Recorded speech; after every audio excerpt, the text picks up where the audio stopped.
Sean Reardon.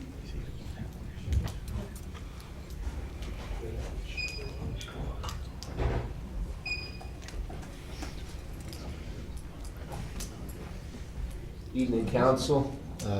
Been an interesting time so far, I guess, tonight here for my second meeting. Reintroduce myself. I'm the guy that moved from South Florida to come here and develop in Atlantic City in one of the worst neighborhoods, Texas Ave and Pacific to be exact. Last time I kind of just came up here, and the second my name was called, I started to just throw stuff all around. So I decided I'm going to attend every single one of these meetings and try to keep it concise and directed. And Council President, you keep saying what I am here for and why when I make these remarks it's out of passion. Pacific and Atlantic Ave, you are so right. From somebody who sees this place from a tourist eyes and now as a taxpayer's and resident's eyes, you couldn't be any more right. It is pathetic. Mr. Shabazz, you made a comment how Millville and Camden closed needle exchanges. Right. We closed an Apple store. Do you know 2 Apple stores were ever closed in the entire country? One is Atlantic City, the other one's in Cupertino, California. They closed it just to build a bigger one. Let that sink in. There's a city called Wauwatosa, Wisconsin. Anybody ever even heard of it, let alone been there? What about Mishawaka, Indiana?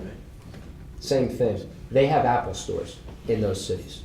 Now, I just went on the list and picked the 2 most ridiculous names, but I bet you there's other cities there that we've never heard of either, but Mishawaka, Indiana has an Apple store. We've lost 32 national retailers that were in the Pier Shops at Caesars. Mr. Blatstein purchased that property, was said in his press conference, I promise you this will be the #1 tourist attraction in Atlantic City. We all have garments we're wearing that need dry cleaning. We all have cars that need servicing. If we took the dry cleaners out of this city, you think anybody would want to be here? We got all these people that come to conventions. Can't even get your iPhone, you can't get anything fixed. I mean, how did we not put our heads together with somebody who's now announcing 300 apartments in his building before all that talk, and Garden Pier, shutting down a museum to make it a bar? It's a joke of a place, and we're going through all that, and we let the Apple store walk away along with 32 other national retailers. There are 2 national retailers left in that pier. This is the type of stuff. The problem is us. I think Councilman Delgado, I believe you said that. We gotta look inside. We've got to talk amongst these people. Yeah, I actually want to thank Mr. Reardon, publicly for taking a chance and putting your money in our town. It's great. He's joining a growing number of people who are small business people, who are individuals, who are retired, who are growing up, who are entrepreneurs, who are larger businesses that are taking a shot on our town, and that's beautiful to see.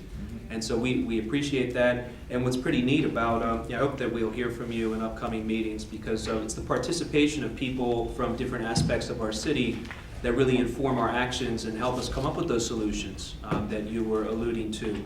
I'd say that with we're not unique in addressing some of the issues that we address in this city, and we look at examples all around the country.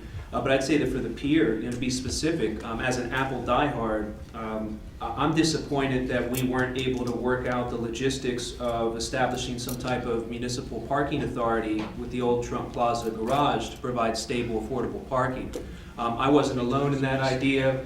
I could, acknowledge multiple of my colleagues. Councilman Tibbet is one of them. Better late than never, Jesse. Love it.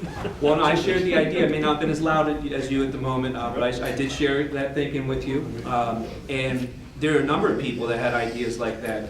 And I think that if we're to focus on those things one at a time, there's new leadership at CRETA, and they certainly seem to be more responsive to many of us as we bring those ideas to them. And so I'm hopeful that people will stop ignoring the clear as day code and criminal violations that take place in your neighborhood as they do in other areas of this town, and stop turning a blind eye to it and being engaged that when we see something, we cite it every time and have more aggressive enforcement. So, kudos to you. And to give another update, for the sake of transparency, it is now mostly